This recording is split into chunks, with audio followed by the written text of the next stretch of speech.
लापरवाही से लाख भली समझदारी। एक समय की बात है, मोहन और सोहन दो दोस्त थे। दोनों अगल बगल के गांव में रहते थे। कोरोना का दौर चल रहा था। लोग बहुत परेशान थे, पर गांव में अब भी दबे मुंह लोग बोलते कि कोरोना हमरा की बिगाड़ते, असल में ये बीमारियां है ये नहीं है। मोहन और सोहन एक बार गांव से गुजर रहे थे कि तभी उन्हें एक कोविड जागरूकता रथ दिखा। मोहन ने उस रथ को देखकर बोला, अरे ओ सोहन, ये तो अपन डीसी साहब के आवाज लागो है। एक बार तनी ध्यान से सुने के चाही कि डीसी साहब की जानकारी दे रहल हखिन। इस बात का बड़ी ही लापरवाही से सोहन ने जवाब दिया और कहा, हम ई कोरोनवा के नहीं मानो ही है। हम चललियो अपन घर, तोरा सुने के है तो तू सुन। ई कोरोनवा हमरे गांव में कभी न आवे के हिम्मत करता है। हाँ, तोर गांव में कुछ लोग बीमार है, तू ठीक से सुन। इस बात को सुनकर मोहन थोड़ा दुखी जरूर हुआ, पर उसने सभी बातें बिल्कुल ध्यान से सुनी। फिर वह अपने गांव आया और गांव वालों को उसने पीपल के पेड़ के नीचे बुलाकर बोला, हमरा गांव में भी कुछ लोग बाहर से होलिया में आयल हथी और ओकरा में कुछ लोग थोड़े बीमार भी होल थी। बगल में जो कंपाउंडर साहब बैठा हथी वो बोलल थी कि टाइफाइड है और हम सब ओकरे इलाज करा रहलिए।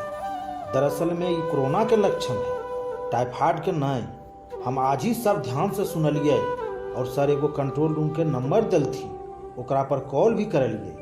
कल एगो जांच टीम गांव में अतै, सब जांच जरूर करवा ली हो। और अभी सब लगन शादी 2 महीना आगे बढ़ा देवे के चाहिए, जेठ के पिछला पख नहीं तो आषाढ़ में। सुरेश और चिंटू के शादी के भोज के बाद ही हमनी सबके तबीयत खराब हो गए है। हाट बाजार भी थोड़ा बंद कर देवे के चाहिए। और सबसे जरूरी बात कि जे वैक्सीन यानी टीका सरकार लैले है वो भी बिल्कुल मुफ्त में। और अब तो 18 बरस के ऊपर सबके हर गांव में टीका मिलते। जोन गलती हम सब पहले करलिए ओकरा नहीं दोहरावे के है। सरकार के बात के अमल करे के चाहिए, तबे हम सब ठीक होबे जल्दी से। तू की बोला ही सुरेश? बात तो तू एकदम सही बोलो ही मोहन। हमरो अपन शादी के बाद लगले कि 1 आध महीना रुके के चाहिए हले। आज ढेरों लोग हमरे चलते बीमार हो गेल थी, दवाई के नौबत आ गेले। की भाई चिंटू, तोड़ा की कहे के हो?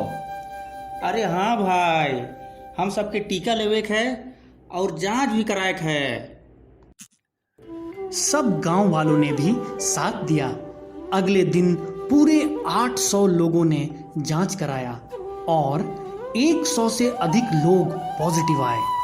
जिनकी स्थिति खराब थी उन्हें मोहन, चिंटू, रमेश और सभी युवाओं ने मिलकर सरकारी कोविड अस्पताल में इलाज के लिए भेज दिया। कई लोग जिन्हें सर्दी बुखार नहीं था पर वो भी पॉजिटिव थे, वो स्कूल में बने आइसोलेशन सेंटर में अलग रहने लगे। अगले दिन ही सहिया दीदी द्वारा उन्हें दवाई की किट भी मिली और वो अगले 10 दिन तक उसे लगातार लेते रहे। सबने टीकाकरण में बढ़ चढ़कर भाग लिया और 18 साल के ऊपर के सभी स्वस्थ लोगों ने टीके का पहला डोज ले लिया।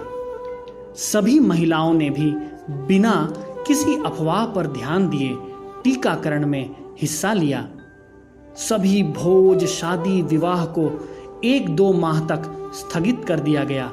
लेकिन बगल के गांव में सोहन जहां रहता था वहां अभी भी शादियां हो रही थी, बाजार लग रहे थे। मोहन और चिंटू को शादी में बुलाया गया, मगर चूंकि मोहन के गांव में सभी लोगों ने कसम खाई थी कि कोई भी शादी विवाह में नहीं जाएगा, तो दोनों ने शादी में जाने से साफ मना कर दिया। मास्क सबने खरीद के या कपड़े का बनाकर पहनना शुरू कर दिया। लोगों की इस पहल को देखकर उपायुक्त महोदय ने उस गांव में टीका के साथ निःशुल्क मास्क एवं सैनिटाइजर भी दिया। कुछ दिनों के बाद जब कई लोग उस गांव के स्वस्थ होकर कोविड अस्पताल से वापस लौटे तो उन्हें बगल के गांव से जोर जोर से रोने की आवाज आई। मालूम हुआ कि 5 लोगों की टाइफाइड से मौत हो गई है।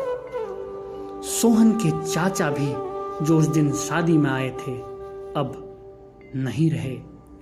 मोहन रोते हुए सोहन से मिलने गया, पर पता चला कि अपने गांव के सैकड़ों लोगों को लेकर वो अभी कोविड अस्पताल गया है।